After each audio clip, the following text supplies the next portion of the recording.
billions in jewels vanish from a guarded showroom. A room made of amber disappears between one war front and the next.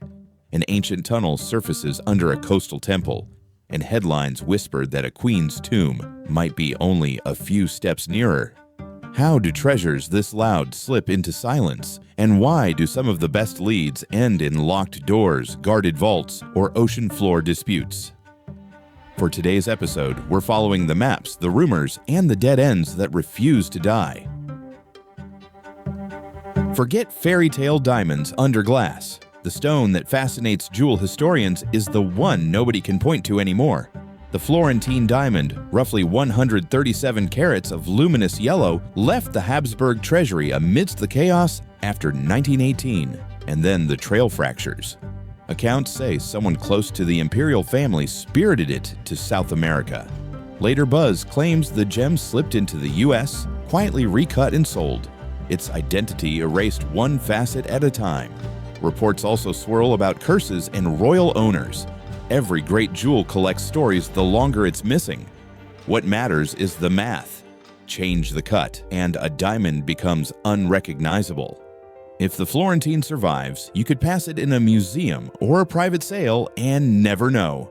That's the power of recutting. It doesn't hide a treasure, it invents a new one.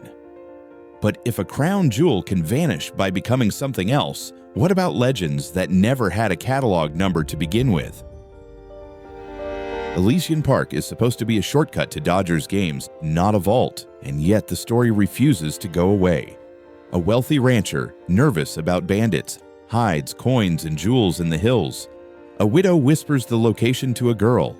The trail goes cold. All that's left are rock markings, half-collapsed tunnels, and a century of speculation.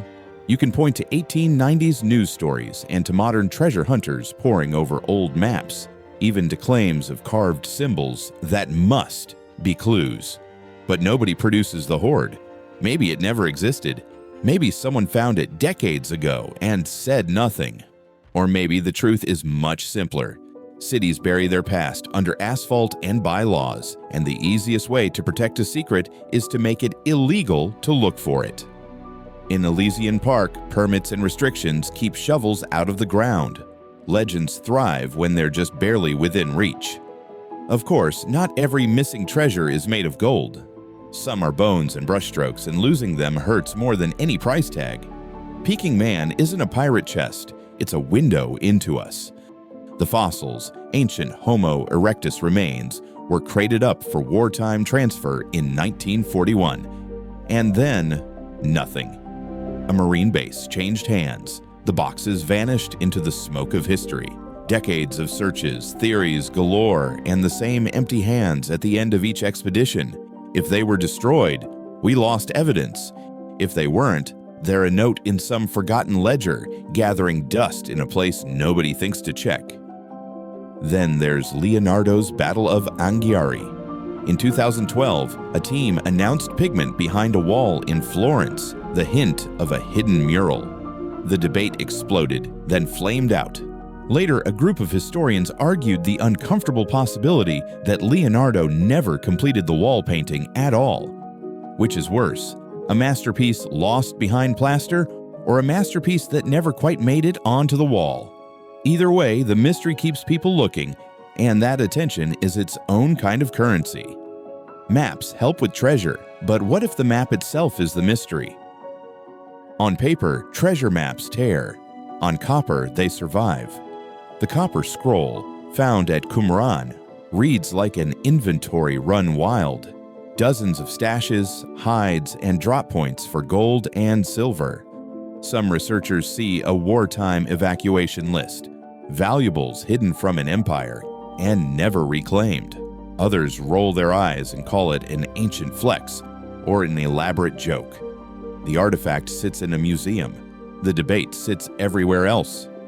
If the caches ever existed, time would have been merciless. Tunnels collapse, landmarks shift, and 1,000 small wars scrub the earth clean. It's a cruel paradox. The tougher the map, the less likely the treasure survives. And when empires misplace entire rooms, not even copper helps. Picture a room that glows like a sunrise.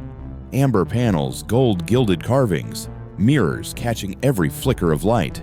Then picture it dismantled during war, crated up, shipped, and, as far as the historical record goes, swallowed by time. The amber room became a magnet for theories.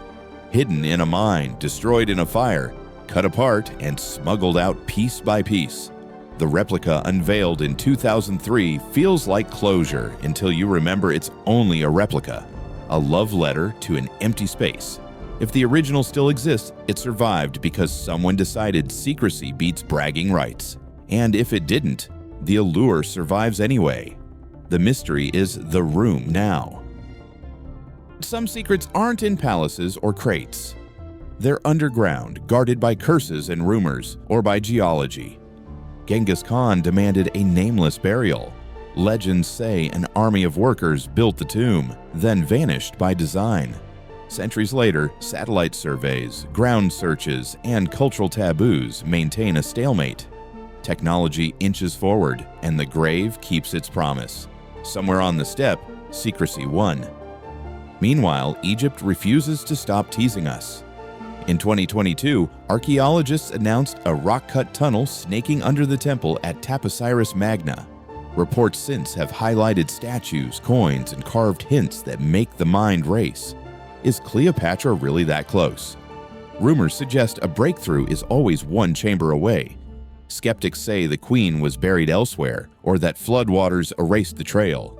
For now, it's cautious optimism and a question mark. Head north to Nova Scotia, and the mood changes from regal to relentless. Oak Island has eaten money, machines, and, by some counts, lives. The so-called curse that 7 must die before the treasure is found reads like mid-century folklore, yet it's sticky enough to outlive every dig season. Wells flood, tunnels collapse, and the island smiles like it knows something. Whether the prize is manuscripts, royal jewels, or just a very expensive lesson in geology, the island keeps its secret the way the sea keeps ships. When land plays defense, the ocean plays goalie. The Flor de la Mar wasn't just a ship. It was a treasure convoy with sails. In 1511, crammed with tribute and plunder, it hit a storm near Sumatra and went down fast. Ownership claims from multiple countries turn any salvage talk into a legal labyrinth, and the wreck itself remains elusive. If you're picturing chests of spice-scented gold under coral, add a few centuries of currents and silt. The ocean doesn't lose things. It keeps them. Jump forward 3 centuries. Lima, 1820. A city on the brink. Church officials pack jewels and icons for safe transport. The crew flips the script, sailing to Cocos Island and, according to legend, burying the lot. The pirates get caught. The 2 leaders promise to lead the way back, then melt into the jungle. Since then, waves of searchers. 0 confirmed treasure. If the story's true, the X on the map was always moving. Tide by tide, tree by tree.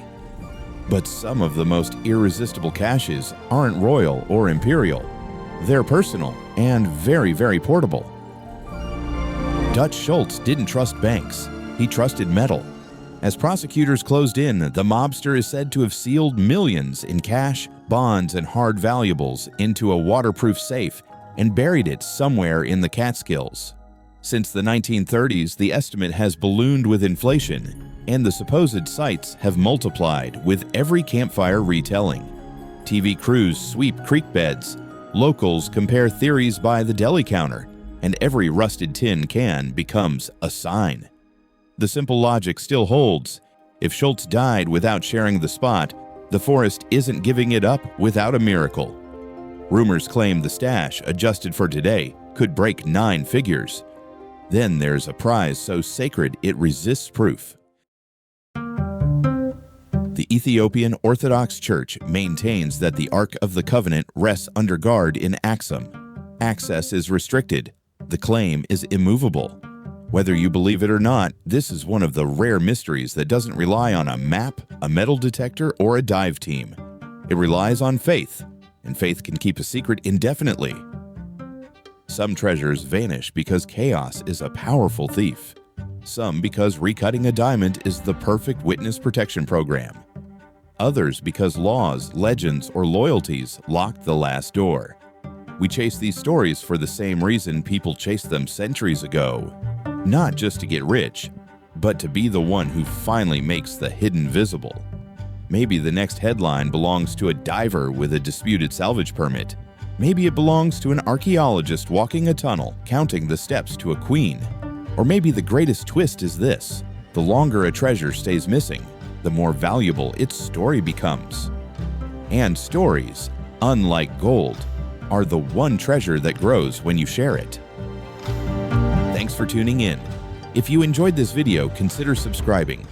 Let me know what you'd like to see next down in the comments.